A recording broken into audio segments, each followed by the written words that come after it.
नमस्कार बच्चों, जय श्री कृष्णा। स्वागत है आपका 7th साइंस की क्लास में। तो बच्चों हम 8th लेसन पढ़ रहे थे, पवन, तूफान और चक्रवात। बच्चों इस लेसन के अंदर हमने वायु के बारे में पढ़ा, किस प्रकार से वायु दाब डालती है, किस प्रकार से वायु का वेग बढ़ने पर दाब कम हो जाता है। इसके साथ साथ हमने समन धाराओं के बारे में भी पढ़ा, समुद्री समीर के बारे में पढ़ा और थल समीर के बारे में पढ़ा। अब बच्चों आज हम पढ़ने जा रहे हैं तड़ित जंजा के बारे में। अब इसके साथ ही हम एक छोटी सी चीज और देखना चाहेंगे कि किस प्रकार से हमने जो समन धाराएं पढ़ी थी, ये समन धाराएं जो होती है ये क्या करती है, ये गर्म मानसून हवाएं जो होती है अपने साथ जलवाष्प लेके आती है, जिसके कारण वर्षा होती है। लेकिन क्या होता है कि जब ये वर्षा तो लेके आती है, लेकिन हमेशा वर्षा जो होती है ये हमारे लिए अच्छी है, ये हम नहीं कह सकते। वैसे तो वर्षा बहुत अच्छी होती है क्योंकि किसानों को जो है वर्षा का इंतजार रहता है, क्योंकि अपनी फसल बोने के लिए वो जो है लालायित रहते हैं। तो हम कह सकते हैं कि हमारे भारत देश के अंदर तो किसान जो है वर्षा पर ही निर्भर है ना? लेकिन फिर भी वर्षा हमेशा हमारे लिए सुखदायी नहीं होती, कभी-कभी ये हमारे लिए दुखदायी भी हो जाती है। जैसे कि कई प्रकार की समस्याओं को उत्पन्न करती है, जैसे कि हम कह सकते हैं कि वर्षा के कारण कभी-कभी तड़ित झंझा या चक्रवात जैसे जो है जैसी परिस्थितियां भी बन जाती है। अब देखो बच्चों, तड़ित झंझा क्या होती है? तड़ित झंझा की बात करें तो तड़ित झंझा जो है हमारे भारत जो देश है हमारा, भारत जैसे गर्म और उष्णकटिबंधीय जो क्षेत्र है, हमारा भारत जो है उष्णकटिबंधीय क्षेत्र में ही आता है। तो हमारे भारत के अंदर जो है यहाँ पर जो है तड़ित झंझा जो है होती रहती है, अक्सर होती रहती है। बारिश के मौसम में हमने देखा है कि बिजलियां चमकती रहती है, इसी को हम तड़ित झंझा कहते हैं। अब ये तो हमने शॉर्ट में बताया कि तड़ी झंझा इसको कहते हैं, लेकिन वास्तव में तड़ी झंझा होती क्या है? तो यदि हम तड़ी झंझा की बात करें तो क्या होता है बच्चों, गर्म समुद्रों का जल जो होता है वाष्प बनकर ऊपर की ओर उठता है। अब जब जल वाष्प जो होता है जब गर्म होकर के ऊपर की ओर उठता है तो ये अधिक ऊंचाई पर जाकर पुनः ठंडा हो जाता है, जल की बूंदों में बदल जाता है, वापस से इसके बादल बन जाते हैं। और जब इसके बादल बन जाते हैं तो ये बादल जब आपस में टकराते हैं तो उससे वर्षा होती है। अब ये जो वर्षा की बूंदें होती है, पुनः जब तेज चलती हुई हवा से जब ये टकराती है तो इससे एक प्रकार की ध्वनि उत्पन्न होती है। इस ध्वनि को हम क्या कहते हैं? तड़ित झंझा कहते हैं। देखो नाम कितना हार्ड है, तड़ित झंझा, लेकिन है कितना इजी। इजी है ना? कुछ नहीं है कि समुद्रों का पानी वाष्प बनकर ऊपर की ओर उठता है या फिर गर्म वायु ऊपर की ओर उठती है। तो जब गर्म वायु ऊपर की ओर उठती है तो अधिक ऊंचाई पर जाकर के वापस पुनः ठंडी हो जाती है, और जब पुनः ठंडी हो जाती है तो वापस जल की बूंदों में बदल जाती है, वापस बादल बन जाते हैं। और ये बादल जो होते हैं जब वापस आपस में टकराते हैं तो उससे वर्षा होती है। और जब ये वर्षा होती है तो वर्षा की जो बूंदें होती है बेटा, ये तेज चलने वाली हवा के साथ जब ये टकराती है, तो जब इससे ये टकराती है तो उससे एक प्रकार की ध्वनि उत्पन्न होती है। इस ध्वनि को हम क्या कहते हैं? तड़ित झंझा कहते हैं। समझ में आया? अब चलते हैं आगे। तो तड़ित झंझा तो हमें समझ में आ गया, लेकिन तड़ित झंझा, इस तड़ित झंझा से हम किस प्रकार से बच सकते हैं? क्या तड़ित झंझा से बचने के कोई उपाय है, या तड़ित झंझा से हमें क्या क्या सावधानी रखनी चाहिए जब तड़ित झंझा आए तो, है ना? तो जब तड़ित झंझा होती है तो उससे सबसे पहली बात तो हमें जो है अलग थलग वृक्षों के नीचे जो है आश्रय नहीं लेना चाहिए, और लंबे वृक्षों के नीचे जो है वो आश्रय नहीं लेना चाहिए। इसके साथ हमें जो है छाता लेकर घर से बाहर नहीं जाना चाहिए, क्योंकि छाता जो होता है इसके अंदर धातु होती है ना? उसके अंदर लोहा है, धातु का बना होता है छाता भी, उसके अंदर तार लगे होते हैं धातु के। तो धातु जो होती है विद्युत की सुचालक होती है ना? इसीलिए हमको छाता लेकर बाहर नहीं जाना चाहिए। इसके साथ-साथ हमको जो है खिड़की दरवाज़ों को खोल करके नहीं रखना चाहिए, खिड़की दरवाजे घर के बंद कर देने चाहिए, खिड़की के पास नहीं बैठना चाहिए।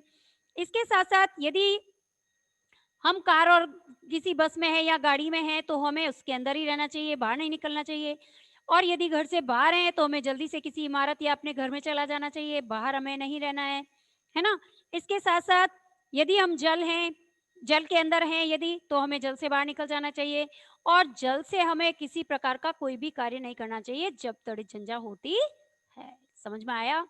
एक तो मोबाइल आदि से हमें दूर रहना चाहिए, मोबाइल आदि को यूज़ नहीं करना चाहिए उस समय। जितने भी इलेक्ट्रॉनिक सामान हैं, बिजली से संबंधित जितने भी कार्य हैं, इलेक्ट्रिसिटी से संबंधित जितने भी कार्य हैं, उन सबसे दूर रहना चाहिए।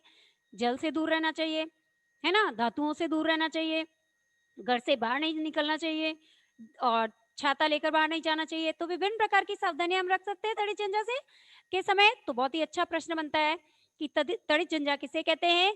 तड़ित झंझा के समय हमें क्या-क्या सावधानियाँ रखनी चाहिए। ठीक है? तो अब हमें समझ में आया कि तड़ित झंझा क्या है? अब चलते हैं बच्चों हम चक्रवात। चक्रवात किस प्रकार से बनते हैं?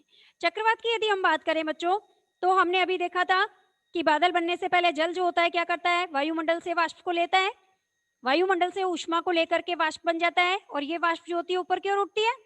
जब ये वाष्प ऊपर की ओर उठती है, पुनः सेम सिस्टम चलेगा तड़ी जंजा की तरह इसमें भी, कि जल जो होता है वायुमंडल से ऊष्मा को लेकर वाष्प में परिवर्तित होता है। ये वाष्प ऊपर की ओर उठती है हल्की होने के कारण, और जब ये ऊपर की ओर उठती है तो ऊपर जाकर के पुनः जो है जल की बूंदों में बदल जाती है, और फिर वर्षा होती है।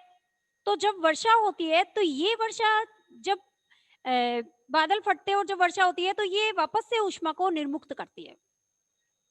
वहां तो हमने तड़ी जंजा में क्या देखा था कि जब वर्षा होती है तो वर्षा की बूंदें जो होती है तेज हवा से टकराती है, जिसके कारण ध्वनि उत्पन्न होती है, उसको तो तड़ी जंजा कहते हैं। यही देखा था। लेकिन यहाँ पर जब वर्षा होती है तो वर्षा जब होएगी तो ये क्या करेगी, ऊष्मा को निर्मुक्त करेगी।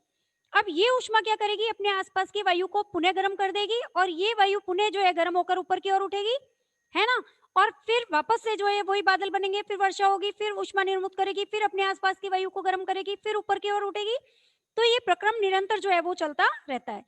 तो इस प्रकार गर्म वायु ऊपर की ओर उठती है, और जिससे क्या होता है, वायु का दाब कम हो जाता है। अब जब वायु का दाब कम हो जाता है तो हम कह सकते हैं तड़ी जंजा के केंद्र की ओर से उच्च वेग की अधिक वायु जो होती है वो गति करने लगती है। जो तड़ी जंजा का केंद्र बिंदु है वहां से जो है उच्च वेग की वायु जो होती है वो गति करती है, और ये चक्र जो होता है बार बार पुनः पुनः रिपीट होता रहता है, या इस चक्र की बार बार पुनरावृत्ति होती है, जिसके कारण हम कह सकते हैं कि निम्न दाब का एक ऐसा तंत्र तैयार होता है जिसके चारों ओर उच्च वेग की वायु की अनेक परतें जो होती है कुंडली का रूप ले लेती है।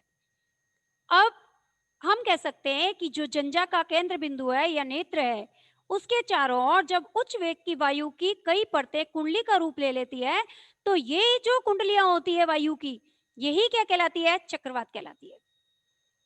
आया समझ में कि नहीं आया? आया। तो इसी को हम क्या कहते हैं, चक्रवात कहते हैं। और वायु की ये अनेक परतें जो होती है कुंडली के रूप में जो है वो घूमती रहती है ना, घूमती है, और तेजी से चक्रवात आता है, वायु तेजी से जो है वो चलने लगती है। अब हम कह सकते हैं चक्रवात की यदि हम संरचना देखें, तो कोई भी चक्रवात का जो केंद्र बिंदु होता है उसको हम, वो बड़ा ही शांत होता है, और इसको हम क्या कहते हैं, जंजा का नेत्र कहते हैं। जैसे कि आपका चित्र 8.11 के अंदर देखिए, पेज नंबर 92, पेज नंबर 92, चित्र संख्या 8.11। देखिए चक्रवात के निर्माण का चित्र इसके अंदर दे रखा है। कोई भी जो चक्रवात होता है इसका केंद्र बिंदु जो होता है बिल्कुल ही शांत होता है, इसको हम जंजा का नेत्र कहते हैं, है ना। अब क्या होता है कि जब कोई भी विशाल चक्रवात वायुमंडल में वायु का तेज गति से जब गुणन करता हुआ पिंड बनता है, जब तेजी से गुणन करती हुई वायु की जो है कुंडलियां जो होती है, कुंडलियों के रूप में ये जब जो है चक्रवात जब आता है, तो यही क्या कहलाता है, यही चक्रवात कहलाता है ना। अब यदि हम देखें तो पृथ्वी के तल से इसकी जो ऊंचाई होती है चक्रवात की 10 से 15 किलोमीटर रहती है। इसके साथ साथ चक्रवात का जो नेत्र का व्यास होता है 10 से 30 किलोमीटर तक रहता है। देखो कितने लंबे बड़े किलोमीटर तक इसका जो है नेत्र का व्यास है ना। और ये बादलों से मुक्त क्षेत्र होता है, बादलों से बिल्कुल मुक्त है, क्योंकि पृथ्वी के तल से 10 से 15 किलोमीटर की ऊंचाई तक ही रहता है ये, है ना, चक्रवात। इसके साथ साथ कह सकते हैं कि इसमें जो है पवन का वेग बिल्कुल ही कम रहता है, और इस शांत और स्पष्ट नेत्र के इर्द गिर्द लगभग 150 किलोमीटर हम आपके बादल के क्षेत्र होते हैं। इस क्षेत्र में उच्च वेग की पवन जो है हम कह सकते हैं 150 से 250 किलोमीटर पर घंटे की रफ्तार से जो है चलती रहती है, और इसके साथ साथ सघन वर्षा वाले बादल भी इसके अंदर होते हैं। इस क्षेत्र में पूरे पवन जो होता है वो वेग उसका बहुत तेज होता है, और चक्रवातों की उत्पत्ति जो होती है वो बहुत ही जटिल होती है। हम कह सकते हैं कि इन चक्रवातों की उत्पत्ति बड़ी जटिल होती है, क्योंकि इसके अंदर जो है वही गर्म वायु ऊपर की ओर उठती है, और गर्म वायु जो होती है ऊपर जाकर ठंडी होती है, फिर वर्षा होती है, वर्षा के कारण वापस ऊष्मा निर्मुक्त होती है, फिर आसपास की वायु को गर्म करती है, फिर ऊपर उठती है। ये प्रक्रम चलता रहता है। इस प्रकार वायुदाब कम हो जाता है, और जब इसके केंद्र बिंदु पर वायुदाब कम हो जाता है तो यहाँ पर वायु की कई कुंडलियां जो होती है वो बनने लगती है, और इन कुंडलियों के रूप में वायु की जो ये परतें होती है यही क्या कहलाती है, चक्रवात कहलाती है। और फिर हमने ये भी देखा कि ये चक्रवात जो होते हैं पृथ्वी के तल से 10 से 15 किलोमीटर की ऊंचाई पर आते हैं। इसके साथ साथ इनके नेत्र का व्यास 10 से 30 किलोमीटर तक होता है। इसके साथ साथ हमने ये भी देखा कि ये जो है कम से कम इसका जो नेत्र होता है बड़ा ही शांत होता है ना। तो इस प्रकार से इन चक्रवातों की जो है का निर्माण जो है वो बहुत ही जटिल प्रकार से होता है। तो बच्चों आज हम यहीं तक पढ़ेंगे। नेक्स्ट टॉपिक हम नेक्स्ट क्लास में पढ़ेंगे। तो धन्यवाद बच्चों, जय श्री कृष्णा।